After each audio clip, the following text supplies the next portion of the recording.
for me, I think Mahmood... Politicians were not? No, the opposition suffered under Mahmood. Mahmood wasn't even accommodated when it comes to opposition or multi-party democracy. All he wanted was to crush it.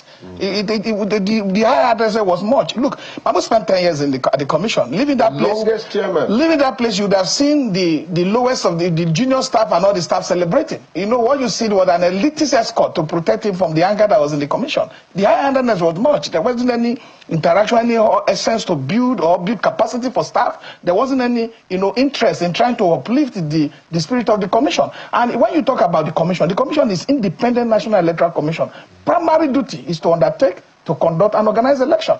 And for those periods when Mahmood was in office, there was this issue of corruption, this mismanagement of our electoral cycles, and the legitimacy that comes with the election was backslided.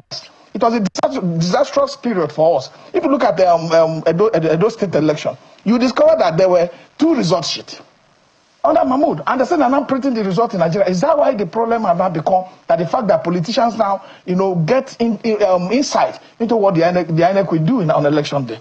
Mahmood 2023, the conduct of 2023 election is a bitter taste in our mouth, in everybody's mouth, and that would be what he will be remembered for, and how he handled that election, the promises that he made, and how the end of the day those promises were not kept. And the worst of it is that when you run an institution that's supposed to be an institution that will be respected when it comes to accountability and transparency, Mahmood was supposed to now say, oh, this had happened. I made promises that elections will be transmitted, from ECA will be done through the IRF portal and all the rest of it, but we failed, maybe because of the glitch that you claim happened.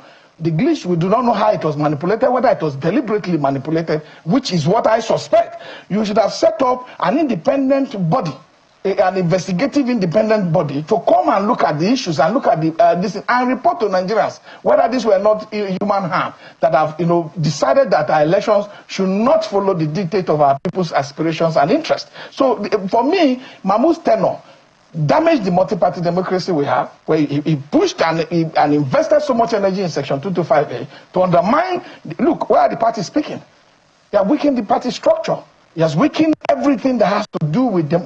Mahmood turned the essence of our multi-party democratic system that is captured under Section 221 to 2210 into a laughing stock. How did he do that? I mean, I know that yes, INEC also has regulatory oversight over political parties, but how did he do that? You see the problem. When we see Ganifa and me, Balarabe Musa, when they went to court to try to challenge that Section 40, Section 40 of the Constitution allow for freedom of association and freedom of movement. And freedom of association, whether you want to belong to a trade union, political party, or any association that protect that interest. But the fact that that Section 225A was made a foundation of his policy, a foundation of his policy, that when parties could be... Look, what does it say? Section 225A is about the registration of political parties. And then you look at what it did with, look, the appointment of INEC chairman is captured under our Constitution.